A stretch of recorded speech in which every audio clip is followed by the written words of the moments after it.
ஜெயபிரகாஷோட phone ஆக்சஸில் இருந்துச்சு. So arrest இல்லை அப்படின்றத நான் புரிஞ்சுக்கிட்டேன். அப்புறம் ஜெயபிரகாஷ் அங்கே ஸ்டேஷனுக்கு போன உடனே கோகுல் என்பவரும் வழக்கறிஞரும் அங்கே போயிட்டார்.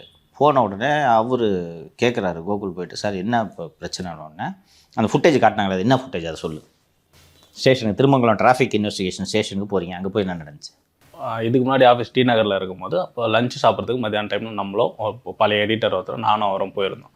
அப்போ போகும்போது ஹெல்மெட் படாமல் போகிறதுக்கு வந்து சலானோட வந்து அந்த ஃபோட்டோ தான் காமிச்சாங்க. இதான் ஃபுட்டேஜ் பாருங்கள் அப்படின்றா.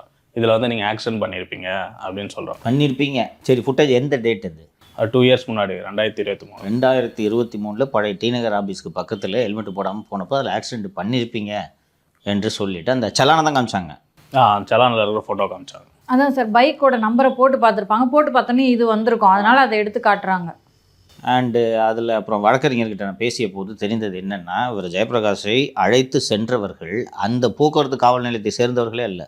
இவங்க போகிறாங்க, இவங்க போய் பார்த்த உடனே அங்கே அந்த ஸ்டேஷனில் இருக்கக்கூடிய ஒரு உமன் ஹெட் கான்ஸ்டபிள், யார் நீங்கள் எதுக்கு உள்ளே வரீங்க என்று அவர்களை பார்த்து கேட்கிறார்கள். அதுக்கப்புறம் வந்து பைக் கொடுக்கல, பைக் தரலாம். இப்போ பைக்கை டீடைன் பண்ணிக்கிட்டு, அது ஒரு ஹெல்மெட் போடாமல் போனோன்னா ஃபைன் கட்ட போகிறாரு. பைக் எதுக்கு டீடைன் பண்ணோம்? அது ஒரு 2 வருஷத்துக்கு முன்னாடி நடந்தது. சரி, பண்ணிட்டோன்னு மெசேஜ் வந்திருக்கு.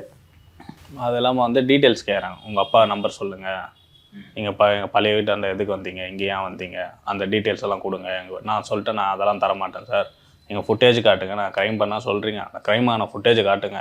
ஆனால் மீடியாவில் வேலை செய்கிறேன், எனக்கும் ரூல்ஸ் தெரியும், நீங்கள் காட்டுங்க, நான் அதுக்கப்புறம் வந்து நான் இது சொல்கிறேன், உங்களுக்கு டீட்டெயில்ஸ் சொல்கிறேன். அப்புறம் சைலண்ட் ஆகிட்டேன். சரின்ட்டு அதுக்கப்புறம் வழக்கறிஞர் இப்போ ஜெயபிரகாஷை அழைச்சிட்டு அவங்க வீட்டுக்கு போயிட்டார்.